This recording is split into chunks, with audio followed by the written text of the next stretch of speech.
All right, here we go, another Parawing session. Looking good out there. It's 16 to 18 knots at the moment, but clear skies. So I'm hoping that a little sea breeze will come in the afternoon and kick that up a notch. If we get 18 to 20 knots, it'll be gold. So today, I had a shocker actually yesterday. Before I talk about what we're doing today, I had a shocker yesterday on the Parawing. Got a little cocky going out on the 85 liter board. It was a flaky 15 knots, so really on and off, very patchy. Had like some big glassy sections in the middle of some good wind, good around 15 knots, like 15 knot gusts. But I went nowhere with the 85 liter board. It was horrendous. I basically drifted down 2.5 Ks. And then I packed down the wing, put it in the little pouch, in the little belt, which was good. And then all I had to come back upwind with was the board.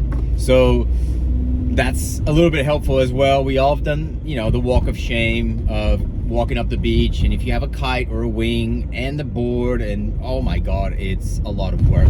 So it felt good to only have a board in my hand. But I did 2.5 K back. I ran 2.5 K back because I was running out of light and I wanted to get out again. And then I changed my board. I went to the downwind board, this puppy over here. So I picked up a Amos Bullet. It's an 8.2 by 19 by 15 liters, 115 liters. And it is an incredible board. I wanted something long, but not extremely long for the bay. So 8.2 seemed like a good compromise. Still a long board. But I did a 20K downwinder on it, and it was fantastic from, you know, the start. So it's really good when you can trust the shaper to do a board for you, and he'll deliver not only, you know, an amazing performance board, but the graphics on this board are awesome. I'll link to the unboxing video so you can have a look. It looks mint, and he did a great job with the paint. So I took out this board trying to get up again, and then the wind just dropped even further. So it was around 12 to 14 knots, still flaky, and I struggled again to get up. Managed some really, you know, small little tacks, but I didn't even go that far. So I didn't post anything. Came back to my car on my butt, basically, because the wind just died at one point. So I didn't really record anything. It was a shocker of a session, and I wish I had gone out with the downwinder board from the get-go, and I would have had a little bit more of a session on that one. So today, a couple things we can try depending on the wind. So I'm still keen to keep doing those upwind, downwinds, and keep tracking those GPS analysis. A lot of people were interested in like how much you can actually go upwind, so people are, you know, finding it useful information to have that tracked, and they're really happy with the actual upwind ability of the Parawing. So am I. So I want to continue doing that. If conditions aren't great for that, then I'll do a session along the beach, and I'll just do small little runs on bay bumps and packing and redeploying, and really trying to dial that in. I think a couple of things that would really help make this product even better are, number one, having the leading edge a different color from the rest of the Parawing. And the reason why is, once you stow it and you have it in your hand, because it's all white, sometimes it's hard for me to notice where the leading edge is. So I throw it out, and sometimes the leading edge is pointing in the other direction. So the Parawing will deploy, and then you have to pivot it over. But if I had a leading edge that was a different color from the rest of the Parawing, I could easily see where the leading edge is pointing to, and then adjust, you know, my hand properly to then deploy it in the right position. So that's number one. And number two, having the lines, the bridle lines, all different colors. That would be really helpful as well. When you're untangling, you know what's the front lines, what's the middle lines, and what are the rear lines. two little bits of feedback for an awesome product that already works extremely well, just to enhance it a little bit. So those are the two things we'll try today: upwind, downwind, or packing, not stowing, packing, riding swell and redeploying, going back upwind and doing that a couple of laps to start practicing for waves. I want to take this into the waves. There's a huge potential to ride really big, beefy ground swell without the trouble of having to paddle into something that's moving really fast. So when we have a lot of swell down the coast, the downwinders become a lot harder because you have to get up on a wind swell and then you have to try to keep up with the ground swell, but you would never be able to paddle up on the ground swell. So with the Parawing, we can do that. We can go straight into a big ground swell, a balmy, and just fly downwind. So that's something I want to practice. Depowering and redeploy and upwind. So let's go get it. All right, it's looking good out there. We got probably 16 knots of wind, gusty 18. We're pretty clean, so I think it'll be a better day. I'll be riding the downwinder board today, just to have a little bit of insurance. 80 mast, 1130 foil. We got the 142 tail and a medium fuse, 4-meter Maliko. Yeah, let's see. There's not that many bumps because it's not that strong, but let's practice some stowing, let's practice some redeploying, see how that goes.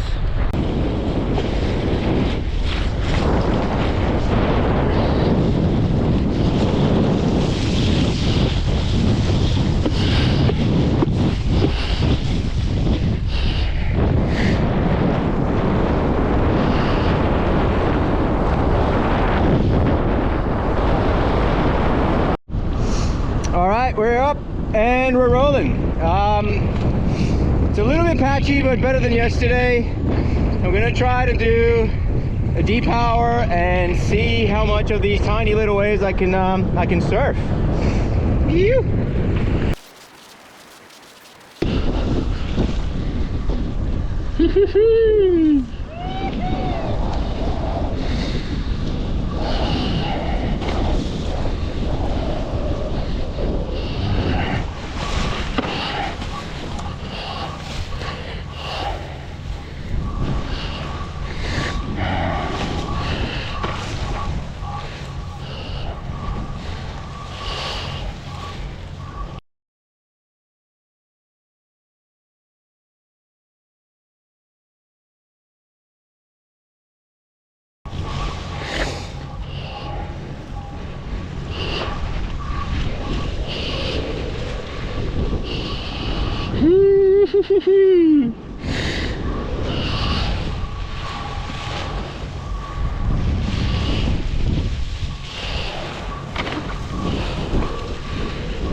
Was tangled when it redeployed.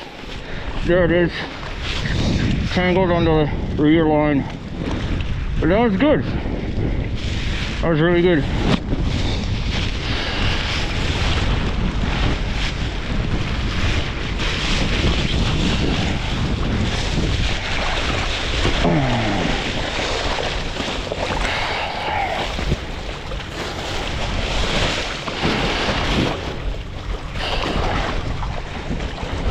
So that time I didn't really grab all the lines, so that was on me. I left a few lines loose and then it tangled behind the Parawing, so I did a loop around it so it didn't deploy well. But yeah, there's some little bumps to play around with. I'm gonna be here for a long time if this continues like this, and by the looks of it, it's just gonna get a little bit stronger, so we're good.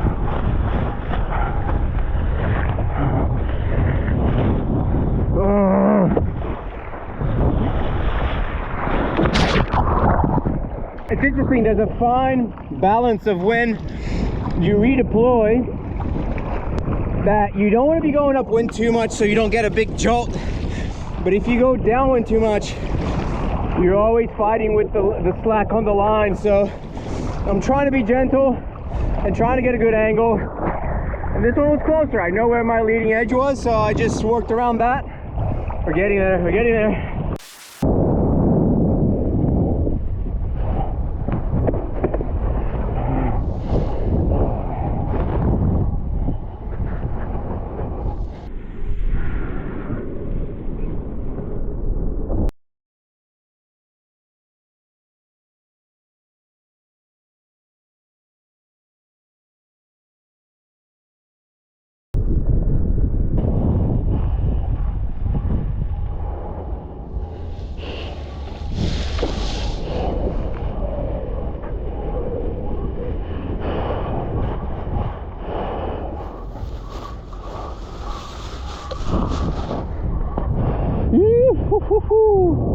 That's it. That's it. Let's go. Woo! So I found the sweet spot. I didn't want to do a big run because you kind of want to leave a little bit of froth on the cake, a little bit of energy so you can get out of it. Don't like bog down until you can't do anything else, and then try to deploy. But shit, let's go.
Again, so when you're making sure that you redeploy, you gotta, here's Jules. Woo! He wants me to put longer lines on it. So when you stow it, you have to make sure it's in good nick, because otherwise the lines get caught on it.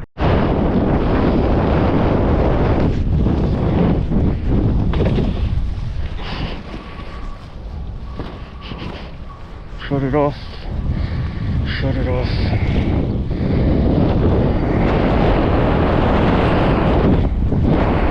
Didn't work this time. Try it again.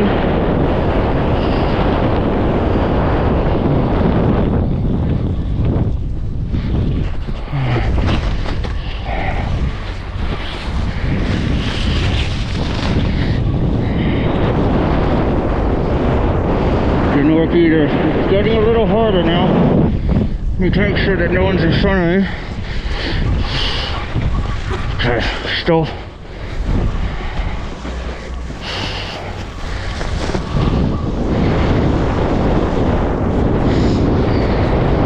Tried 3 times now. isn't great. Couple failed attempts. Let's do another upwind leg and keep at it.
Cool.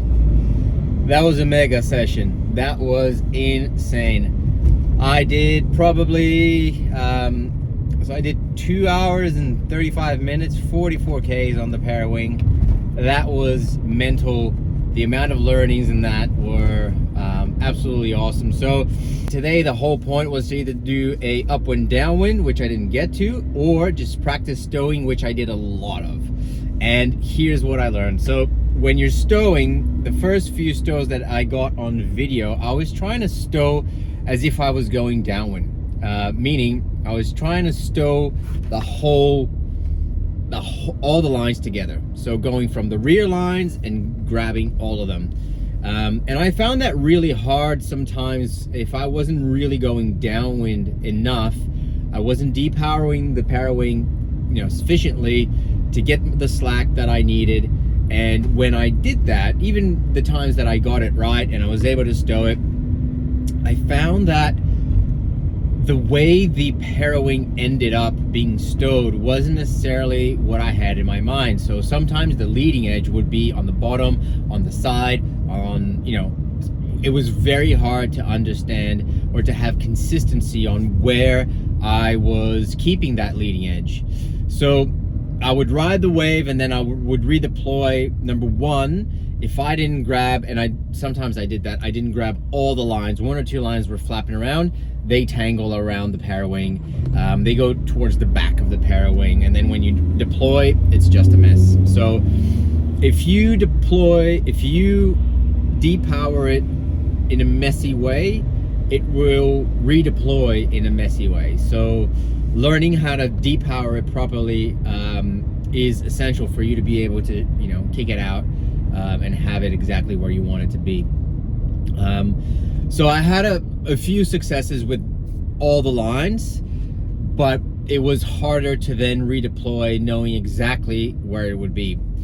And I don't know why I was doing that, but because I was only doing downwind runs with it so far, that's what I was doing. I was stowing all the lines together, trying to put it in the bag, in the belt, all that stuff. But if you're doing a depower and you're going to redeploy it pretty quick on a point break scenario or catching waves, or like I was doing here, 200 meters from the shore, just catching little bumps, go back, catch little bumps, go back. The surfy way to stow it, and you can check what Greg says on the website, is super helpful, where instead of grabbing all the lines together, all you do is depower it with the bar, but you only grab the top lines. And the top lines are your leading edge lines. And what that helps you with is knowing that what you have in your hand is the leading edge. And that is massive, because when you chuck it out, you know that if you chuck it out this way, it'll pop up and it'll go this way, not pop up with, you know, the leading edge in the wrong direction and have to do that weird turn, which you could save sometimes, but you need to have consistency. If you're going to take this onto the surf, if you're going to take this into big surf, you really need to be confident of where it's going to be deployed. So that was massive. When I started doing that, I started getting 90% of my redeploys, while when I was doing the redeployment with all of the lines, I felt it's so much harder to know where that thing was going to redeploy. It was really, really tricky. It was almost, you know, a 50-50 chance of getting it where I would want it to be. So huge, massive tip, and I don't know why I didn't do that earlier in the session, but if you are redeploying it quickly, use only the front line system of depowering. So that was massive. And then I think also the angle that you are going downwind, when you are going to stow it, and you know you're doing a good upwind angle, if you just bear downwind, and you bear downwind like at a 45-degree angle or even a 60-degree angle, you still have tension on the lines. So it's not great. It's really not that great. So what you need to do is really veer downwind. And because the 4 meter has slightly longer lines that I would like, you veer downwind and you know, point the bar towards the Parawing, and I just do that instinctively. I pick up my arm so that the Parawing is not touching the water. I'm not running over it or anything like that. And then you do your stowing, but you really have to be aggressive in that movement, so you take all the power from the Parawing. And there might be a few examples, I haven't checked the footage yet, of moments where I was trying to redeploy, but I was still kind of going crosswind, and then the Parawing still wants to fly. So that one, look, takes a little bit of time to get used to, but it's not a massive thing, you know. Once you understand that, you're good. And then just doing neat stows. Neat stows are not as easy as it seems to be. And that might be a 4 meter problem. I don't know if the 2.9 meters has slightly shorter lines or how it goes, but I can tell you that the 4 meter has long enough lines that it's hard to make it neat consistently. So look, I'll try to create some sort of system for it, because it's important to have consistency on this, and you know, be sure that you're confident when you're redeploying Parawing and you know where it's going. But massive breakthrough today. I was able to ride the Parawing for, you know, 2.5 hours. Jibes are, you know, I probably fell in one jibe. I fell in one jibe that I was doing a toe side to heel side jibe. I sent the Parawing, but it was a little bit low on the water, and the downwind board is long, so it went in between the lines. And then I obviously couldn't get the Parawing up, and that was probably the worst fall that I had. And that's another reason why you want a small board. The downwind board, even when you're in the water, you find yourself having to release, you know, the lines from the nose of the board sometimes because it gets tangled and stuff like that. So I just didn't want to stop today. I could have gone on the 85 liter board because there was enough wind midway through. At the start, I was happy I was on the downwinder board, to be honest. But bear in mind, a bigger board will be a little bit more clunky, and because the Parawing is slightly clunky as a thing, you know, at the start, until you really know how to maneuver it and have all control over it, it's worth having a smaller board and then going out when the wind is absolutely cranking. But good session. If I have anything else to talk about this session, I'll post in the comments or something like that. But what a day.